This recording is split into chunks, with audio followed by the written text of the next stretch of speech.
Dois temas interessantes para trazer aqui com o Álvaro Noceira. O primeiro deles é que a inflação desacelerou em janeiro e registrou 0,16%, menor índice para o mês desde 1994. Ô Álvaro, qual foi o principal motivo para esse resultado? Conta aí, meu amigo, que está no supermercado vendo os preços ali. Alguns nem tão agradáveis assim. Boa tarde para você, Evandro, a todos que nos acompanham aqui no 13. Um dos principais fatores para essa desaceleração foi justamente o bônus de Itaipu, que reduziu o preço da energia elétrica residencial. A conta de luz caiu 14,21% no mês de janeiro. E por isso, com essa queda, isso fez com que a inflação não avançasse tanto assim no primeiro mês deste ano. A redução da conta de energia elétrica atingiu mais de 78 milhões de brasileiros, principalmente em áreas rurais. O tamanho do desconto ultrapassou 1 bilhão e 300 milhões de reais. De acordo com o IBGE, a inflação desacelerou em janeiro e registrou 0,16%. E a gente vê que este assunto vem pesando cada vez mais no bolso dos brasileiros, com alimentos importantes, a carne bovina, o azeite, também o cafezinho, que subiu mais de 40% e tem uma tendência de permanecer em alta ainda em 2025. E essa inflação vem mexendo ali com a percepção popular, que já começa a colocar como um assunto prejudicial ao governo federal, que por essa razão o presidente Lula tem se reunido com ministros e também com representantes do setor produtivo na busca ali de soluções para conseguir reduzir o preço dos alimentos. Evandro. Informações. Daqui a pouco eu vou voltar contigo então, viu, Álvaro Noceira, para a gente falar também de preço do combustível e ICMS. O Alan Gani, a gente sabe que esse é um benefício que acaba atingindo as pessoas que gastam até um limite na conta de energia elétrica e que nesse caso acabou beneficiando também o índice da inflação. Exatamente, né? O IPCA ele é uma média, de vários itens ali, cada item tem um peso e o IBGE ele apura essa média ponderada, o peso do item vezes a variação de preço. Tem item que sobe, tem item que cai. Energia elétrica pesa muito. Devido ao bônus de Itaipu, houve uma forte queda na energia elétrica, puxou o índice para baixo. Agora, olha que interessante, Evandro. Na hora que você mede apenas a inflação de preços livres, tirando os preços administrados pelo governo, como energia, plano de saúde, remédio, etc., a inflação foi de 0,75%. O jogo não está ganho. O que você acha, Piperno? Não, tem razão, o jogo não está ganho. Inclusive dessa divisão que é interessantemente trazida aqui pelo Alan Gani. Indicadores anteriores a esse apontavam também uma desaceleração em janeiro da inflação dos alimentos. Só que o resultado de fevereiro, ele tende a ser bem diferente, porque houve o reajuste dos combustíveis.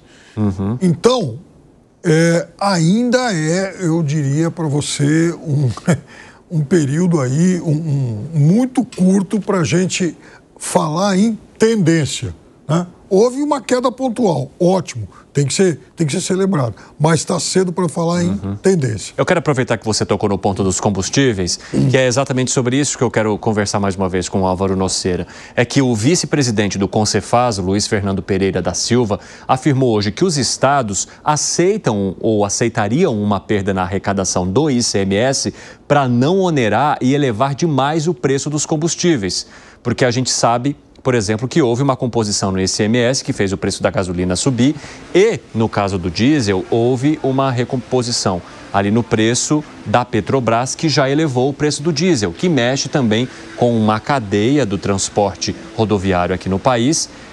Transporte que leva boa parte disso que a gente está acompanhando atrás ali do Álvaro Noceira e que impacta a todos. Quer dizer, há um movimento político muito intenso, Álvaro Noceira, para que esse valor não mexa com uma categoria para a qual o governo tenta há um tempo uma aproximação, que é justamente a classe média. Conta aí, Álvaro, essa situação. Exatamente, Evandro, uma situação bem complicada, porque se o preço do combustível sobe, isso reflete também na inflação diretamente dos alimentos. Então, de acordo com o vice-presidente do Comitê Nacional de Secretários de Estado da Fazenda, Luiz Pereira, os estados têm consciência que é melhor perder na arrecadação, perder na entrada de impostos para os estados, do que eles aumentarem o valor do diesel, com relação ao ICMS. A gente sabe que o aumento de combustível, ele se torna ali uma inflação na veia, porque a maioria dos alimentos são transportados por caminhões que utilizam, então, as rodovias. Então, subir o preço do diesel, significa o aumento do preço nas prateleiras. No dia 1º de fevereiro, os estados aumentaram o valor do ICMS. A gasolina subiu 10 centavos e o diesel 6 centavos. E a Petrobras também aumentou em 22 centavos o preço do diesel ali nas refinarias.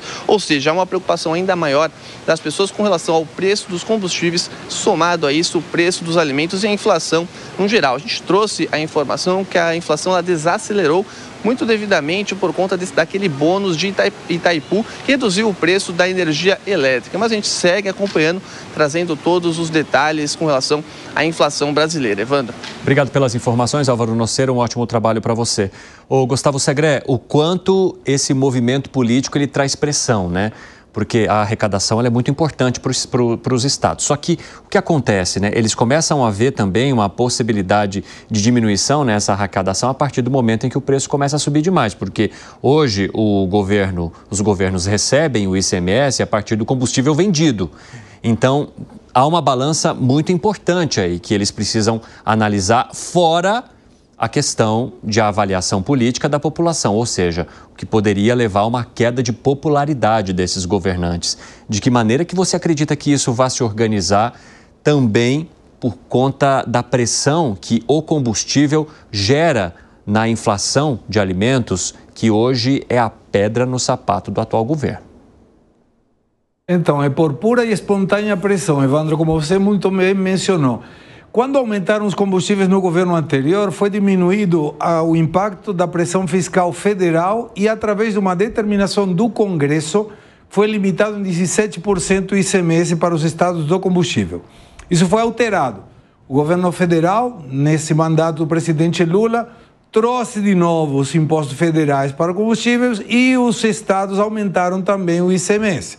Claro, a coisa ficou um pouco complexa, porque agora essa menção que você perfeitamente fez de perda de popularidade dos governantes, falou, não, é preferível diminuir a quantidade de arrecadação, mas não podemos perder popularidade.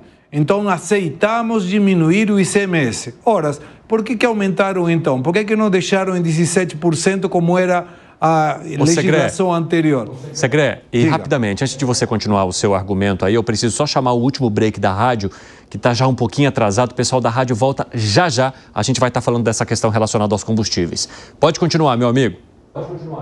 Claro, aí você tem, por outro lado, a diminuição que os governantes agora estão aceitando ter. Mas você tem uma inflação que foi para baixo por uma anabolizante de Itaipu que permitiu um subsídio.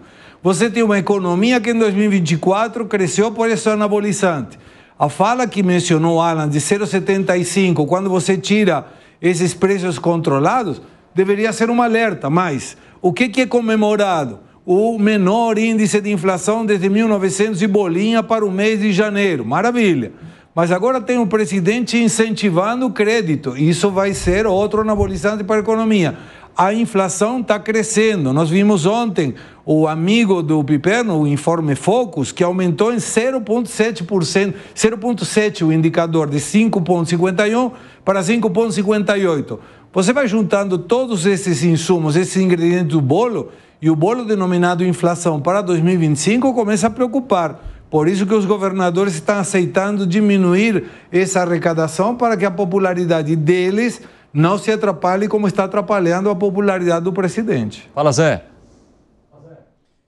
Olha, é interessante que o prefeito de Sorocaba, Rodrigo Manga, trouxe aqui uma proposta para reduzir o preço da cesta básica. Ele propõe que todos os entes, prefeituras, estados e municípios, reduzam os impostos e aí ficaria mais barato.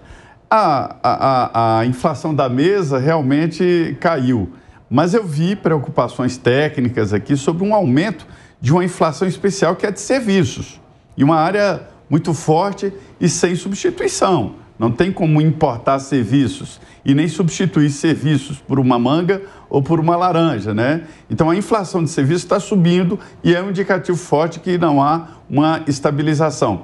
De qualquer maneira, é um refresco, mas a preocupação continua.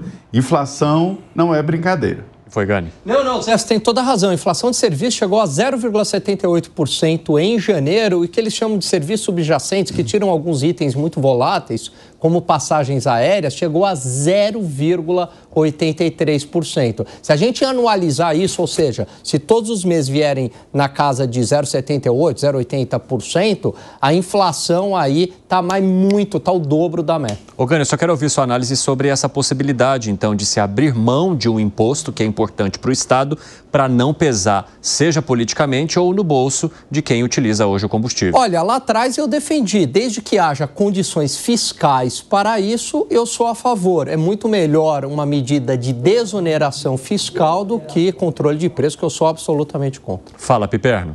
Naquele momento, em 2021, 2022, foi feita caridade com o chapéu alheio, né? Se cortou o ICMS e depois o governo federal teve que ir lá, de alguma forma, devolver parte desses recursos para os governos estaduais. Fazer uma reposição. Fazer reposição. A conta foi salgada. E não vamos esquecer que, naquele momento, esse populismo ligado à questão da energia, combustíveis e tudo mais, chegou a tal ponto de que criaram, inclusive, um auxílio, um incentivo para caminhoneiros e motoristas de táxi. 3 parcelas de R$1.000 para cada um, pertinho da eleição. Segré, quer acrescentar algo? Não tenho muito para acrescentar. Sou a favor de diminuir em todos os aspectos a carga tributária, e para isso, governadores, presidentes, prefeitos têm que baixar os gastos. Se essa conta não é feita dessa forma, o endividamento aumenta e tudo se atrapalha no futuro. Ô, Piperno, rapidamente, o que você achou dessa indicação das secretarias aí de Fazenda de vários estados? Então, ótimo que realmente os impostos sejam menores, que os combustíveis subam menos. Eu quero saber se todos eles vão dar conta depois de segurar o impacto fiscal. Até porque, se eu não estou enganado, se a minha memória não tiver meio falha, até outro dia eles estavam renegociando suas dívidas, as dívidas dos estados. Gente, chegamos ao fim aqui do nosso 3 em 1. Seu Zé Maria, até amanhã. Muito bem, papo bom é assim, anda. Muito bem, até amanhã. Exatamente, voa, né? Valeu.